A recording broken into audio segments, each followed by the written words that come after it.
یه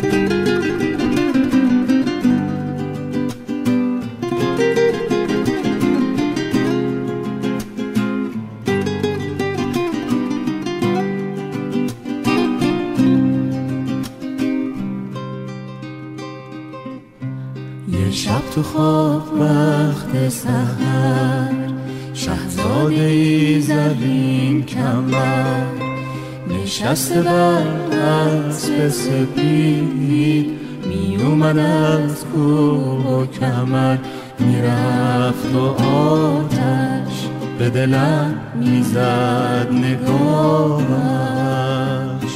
میرفت و آتش به دلم میزد نگاهش.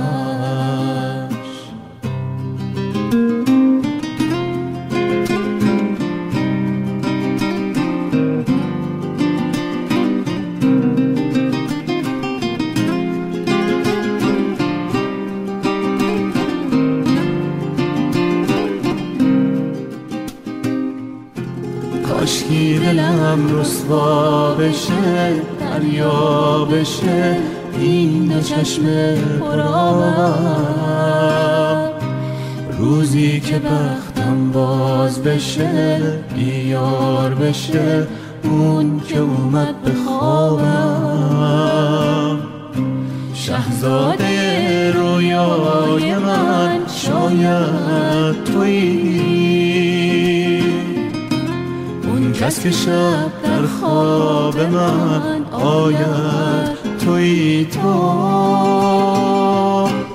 از خواب شیرین ناگه پریدم، او را ندیدم دیگر کنارم، به خدا جانم رسیده از قصه بر لب، هر روز و هر شب در انتظارم، به خدا.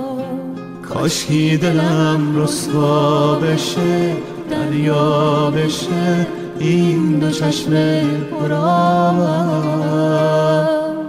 روزی که بختم باز بشه، بیار بشه اون که اومد به خوابم. میرفت و آتش به دلم میزد نگاهش،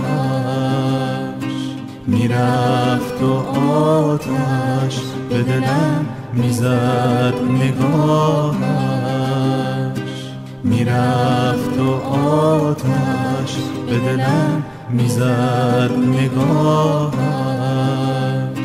میرفت و آتش به دلم میزد نگاهش.